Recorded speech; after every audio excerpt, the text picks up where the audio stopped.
Good morning mga ka-green thumb. Ayan, magtatanim tayo ngayon. Itatanim na natin tong mga sakis natin na bigay ni Miss Ana Duran. At naghanda na po ako ng ating gagamitin na soil. Ang soil po natin ay mayroong pumice stone, yung ating ginagamit sa ating houseplant na lupa. Na may labarak-labarak po itong mga batong malalaki, bato-batong yan. Rice hull, loam soil, at pumice. Yan. Meron din po tayo ditong nilagyan ko po itong malaki kasing paso. Ayan. Kaya po green. Green ang paso ko kasi para maalala ko si Ana. Kasi ano po siya, ka-greeny. Mga green po yung kanyang mga paso. Kaya ito ang ating paso ngayon. Nilagyan ko po siya ng rice hull sa ilalim para po maganda po yung daloy ng tubig niya at mabilis siyang mag-drain. Yan. Yan po yung ating. At saka po ito yung hindi ko alam kung magagamit ko tong mga luma nating mga paso. Yan. Tingnan natin kung saan aabot. Pero apat itong green na to. Yan. Umpisahan na natin. So, na nilagyan ko ng alcohol kasi para siyang para siyang hindi maganda yung dahon niya. Para bang pinapak ng langgam to. Yan o. Hindi maganda yung kanyang Pero inalcohol ko silang lahat. At nilinisan ko na rin yung mga ugat nila. Ayan. Para panibagong ugat ang ating hihintayin sa kanila. Lagay ko na pala lahat dito yung pumice stone na natin. Lagyan na natin siya sa ilalim ng Osmocote. Lalagyan na din natin siya ng cinnamon powder.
Ayan, natapos na nating i-repot ang mga succulents na yan. Pinagsama-sama ko na lang sila sa isang pot.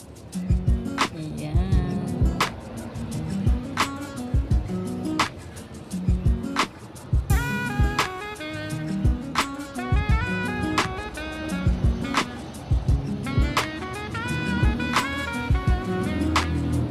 Yan na silang lahat.